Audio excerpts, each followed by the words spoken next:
कानी बहू। किशोरी लाल जी के बेटे राघव की शादी की बात जगह जगह चल रही थी, लेकिन किशोरी लाल जी को कोई लड़की पसंद ही नहीं आती थी।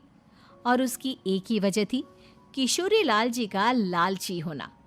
उनको लड़की वालों से मोटा दहेज चाहिए था और इसी चक्कर में एक दिन वो एक बहुत पैसे वाले के घर अपने बेटे का रिश्ता लेकर पहुंचे। उस आदमी का नाम था ओम प्रकाश। देखिए किशोरी लाल जी, मेरी एक ही बेटी है और मेरी सारी संपत्ति जायदाद सब कुछ मेरी बेटी नैना का ही है। पापा, नाम से लगता है बहुत खूबसूरत होगी। कितना अच्छा नाम है ना, नैना। ओ, वैसे बात तो सही है आपकी। अब इतना पैसा है, जमीन जायदाद है, इकलौती बेटी, आप भी क्या करेंगे? सब कुछ उसे ही देंगे ना। बिल्कुल ठीक पहचाना आपने। बस बेटी की शादी और सारी जायदाद उसके नाम। पापा, बिना देखे हाँ कर दीजिए ना। इतना अच्छा रिश्ता फिर कहाँ मिलेगा? माला माल हो जाएंगे हम। मैं अपनी बेटी को बुलाता हूँ। अरे नहीं नहीं नहीं नहीं, आपकी बेटी का नाम नैना है, सुनकर ही लगता है बहुत सुंदर होगी। रहने दीजिए अंकल, मैं तो आपकी बेटी के नाम से ही इतना खुश हो गया हूँ कि उसे बिना देखे शादी करने को तैयार हूँ। अब तो मैं उसका चेहरा सीधे शादी के बाद ही देखूंगा। और इस तरह राघव नैना का चेहरा नहीं देखता और उससे शादी कर लेता है।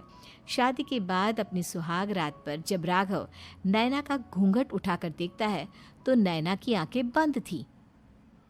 कितनी खूबसूरत हो तुम नैना, जरा अपनी आंखें खोलकर मेरी तरफ देखो तो सही। नहीं, मुझे शर्म आती है।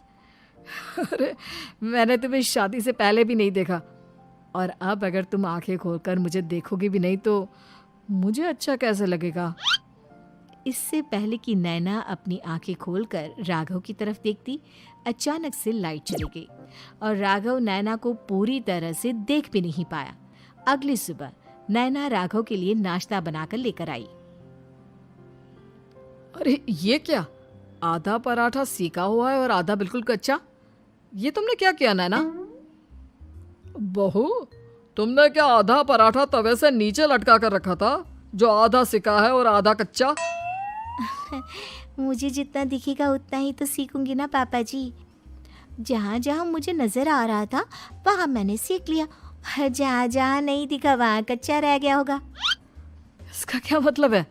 ये कैसा मजाक कर रही है तुम? अरे बहू, तुमने इतना लंबा घूंघट क्यों लगाया हुआ है? देखो, हमारे घर में बहुओं को बेटी की तरह रखा जाता है, और फिर तुम तो इतना सारा माल लेकर आई हो। देखो, ये घूंघट डालकर रखने की कोई ज़रूरत नहीं है। हाँ नैना, पापा जी ठीक कह रहे हैं, तुम तो आराम से रहो, अपना ही घर समझो। नैना अचानक से अपना घूंघट उठा लेती है। अरे ये क्या पापा, नैना की तो एक आंख फूटी हुई है। नाम से नैना, लेकिन ये तो कानी बहू निकली। मेरे साथ धोखा हुआ है, धोखा। बिना दिखाए अपनी कानी लड़की मेरे संग ब्याह दी। मुझे कानी बीवी नहीं चाहिए। मुझे अभी ओम प्रकाश जी से बात करनी पड़ेगी। आखिर उन्होंने मेरे साथ ऐसा किया क्यों? अरे, आप लोगों ने ही तो पापा से कहा था कि आप लोग शादी से पहले मुझे देखना नहीं चाहते। अब मेरे पापा पर क्यों इल्जाम लगा रहे हैं? अरे लेकिन उन्हें बताना तो चाहिए था ना कि तुम कानी हो, एक आंख से तुम्हें दिखाई नहीं देता। किशोरी लाल और राघव नाराज होकर ओम प्रकाश को अपने घर बुलाते हैं। पापा जी, ये आपने क्या किया? शादी से पहले बताया क्यों नहीं कि नैना की आंखों में परेशानी है? अरे, आप ही ने तो लड़की देखने से मना कर दिया था। अरे लेकिन आप बता तो सकते थे। आपको तो हमारी बेटी की प्रॉपर्टी चाहिए थी, वो भी पूरी की पूरी। अब क्या हुआ अगर उसे आधा दिखाई देता है? प्रॉपर्टी तो आपको पूरी मिल गई ना।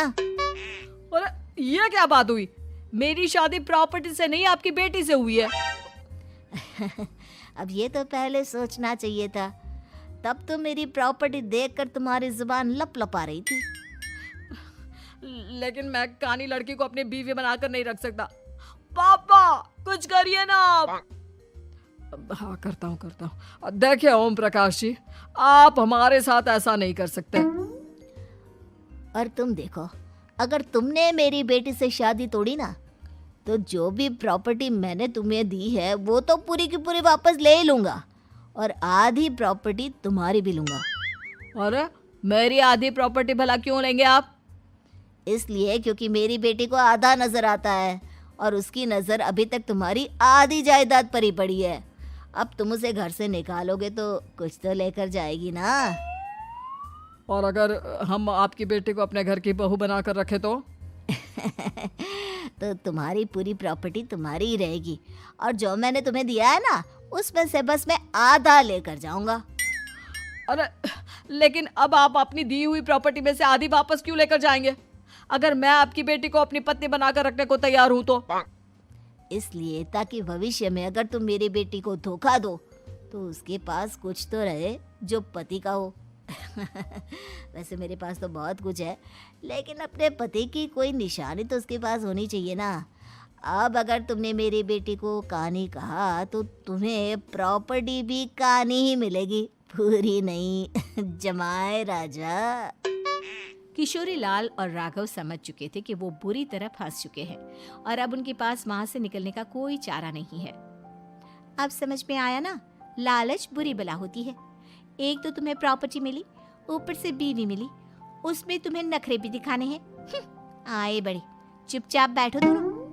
कुछ दिनों के बाद नैना राघव की कार लेकर बाजार घूमने निकलती है और जब कार लेकर वापस आती है, ये क्या? एक तरफ से मेरी गाड़ी पूरी खराब हो चुकी है। लगता है तुमने मेरी गाड़ी को किसी दूसरी गाड़ी के साथ एक्सीडेंट किया है। अरे अरे कितना बड़ा नुकसान कर दिया तुमने बहू। वो क्या है ना पापा जी, मुझे एक आंख से दिखाई नहीं दे रहा था, सामने से गाड़ी आ रही थी। मुझे तो सिर्फ आधा ही दिखाई दिया और वो गाड़ी मेरी कार से रगड़ते हुए निकल गई। अब मैं क्या करूं बताओ? आप इसे ठीक कराने के पैसे कौन देगा? तुम्हारे पापा। तुमने मुझसे इस तरह से बात की? अभी रुको। नैना राघव की शिकायत ओम प्रकाश को कर देती है। देखो राघव, अब जो मेरी आधी प्रॉपर्टी तुम्हारे पास थी ना, उसमें से आधी और मैं लेकर जाऊंगा, क्योंकि तुमने मेरी बेटी को डांटा। अरे नहीं नहीं पापा जी, गलती हो गई, माफ कर दो। गलती की तो कोई गुंजाइश ही नहीं। अगली बार मेरी बेटी को डांटा तो बची हुई आधी में से आधी और ले जाऊंगा। लालच के चक्कर में हम दोनों ने बहुत बड़ी गलती कर दी बेटा। एक तो तुम्हें कानी बहू मिली और ऊपर से जो माल मिला वो भी काना। इस तरह राघव की हर एक गलती पर ओम प्रकाश उसकी प्रॉपर्टी का आधा आधा हिस्सा लेकर अपना सारा माल वापस ले गया और राघव को कानी बीवी से काम चलाना पड़ा। भाई लालच वाकई में बुरी बला है।